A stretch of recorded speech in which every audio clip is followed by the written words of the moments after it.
আমি ৩ বছর একাধারে কোরআন পড়েছিলাম বুঝে বুঝি। মুসলমানরা বলে আমাদের কোরআনে কোনো ভুল নেই। ৫৩ জায়গায় আমি ভুল ধরেছিলাম। আমি সব ভাষাভাষী মানুষকে, ৪৫০০ ধর্মের মানুষ দুনিয়ায় আছে, সবাইকে আহ্বান জানাচ্ছি, চ্যালেঞ্জ করছি, কোরআনে কারিম এটা নির্ভুল, এটা প্রমাণ হয়েছে। লরেন বুথ, এটা টনি বেলাওয়ারের শালিকা, ছোট শালিকা, মেয়ে অনার্স মাস্টার্স করা পিএইচডি হোল্ডার একজন, এসেছিল ইরানের তেহরান বিমানবন্দরে।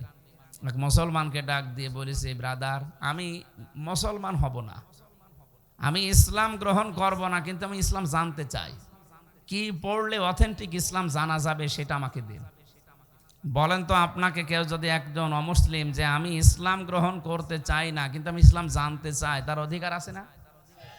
এই যে কেবল বলছিলেন না ভাই যে হাজা বায়ানুল লিন্নাস, এটা মানুষের জন্য বয়ান। হিন্দু কি মানুষ না? খ্রিস্টান মানুষ না? বলেন। হ্যাঁ, পরের কথাগুলো হয়তো তাদের সাথে মিলবে না। ওয়া হুদান ওয়া মাউইজাতান লিল মুত্তাকিন, এগুলো মুত্তাকিদের জন্য।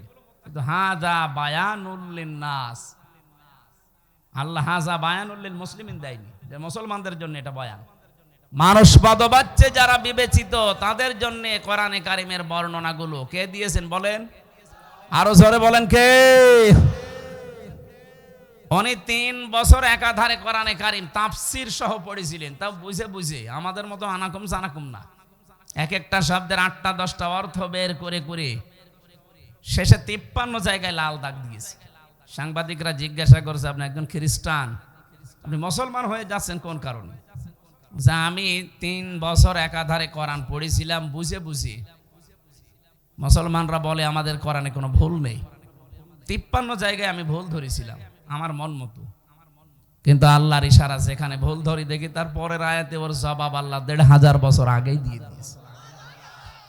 আমি শেষে আর নিজেকে কন্ট্রোল করতে পারলাম না। আমার নিজের বাপ দাদার ধর্ম ত্যাগ করে এই পৃথিবীর সর্বশ্রেষ্ঠ ধর্ম ইসলাম আমি গ্রহণ করলাম।